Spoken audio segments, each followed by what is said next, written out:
आज या ठिकाणी माननीय श्रीकांतजी शिंदे आमचे संसदरत्न आणि खासदार युवा नेते यांच्या मार्गदर्शनाखाली मुंबईतील 2 जिल्ह्यांच्या बैठका झाल्या, उत्तर मध्य लोकसभा आणि दक्षिण मध्य, आणि यामध्ये मोठ्या प्रमाणात कार्यकर्त्यांना मार्गदर्शन झालं। आपल्याला माहिती आहे की माननीय एकनाथजी शिंदे यांनी पक्षाचं नेतृत्व जेव्हापासून हातात घेतलं तेव्हापासून लोकसभा असेल, विधानसभा असेल, त्यानंतर महानगरपालिका झाल्या, नगर परिषदा, जिल्हा परिषदा, यामध्ये शिवसेनेने मोठं यश प्राप्त केलेलं आहे। आणि शिवसेना हा सर्वात दुसऱ्या नंबरचा पक्ष आज महाराष्ट्रात झालेला आहे। आणि आमचा स्ट्राईक रेट हा सगळ्यात मोठा स्ट्राईक रेट असलेला हा पक्ष आहे, आणि याचं केवळ श्रेय माननीय एकनाथजी शिंदे यांना झाले।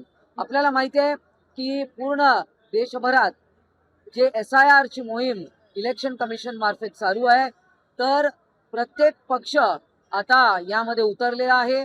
आणि इलेक्शन कमिशन तर्फे जे BLO नेमणार आहे आणि पक्ष जे BLA नेमणार आहे, तर या BLAंची काय जबाबदारी आहे आणि मतदार याद्यांचं पुनर्निरीक्षण हे जे मोठ्या प्रमाणात होणार आहे, त्याने प्रत्येक पक्षाने यामध्ये उतरणार आहेत।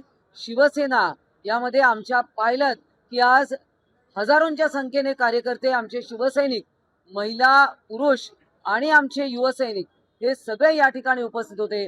शिवसेनेच्या सर्व आघाड्या यामध्ये लागणार आहे आणि प्रत्येक बूथवर आमचे कार्यकर्ते आहेत, त्यांना कार्यान्वित केलं जाणार आहे।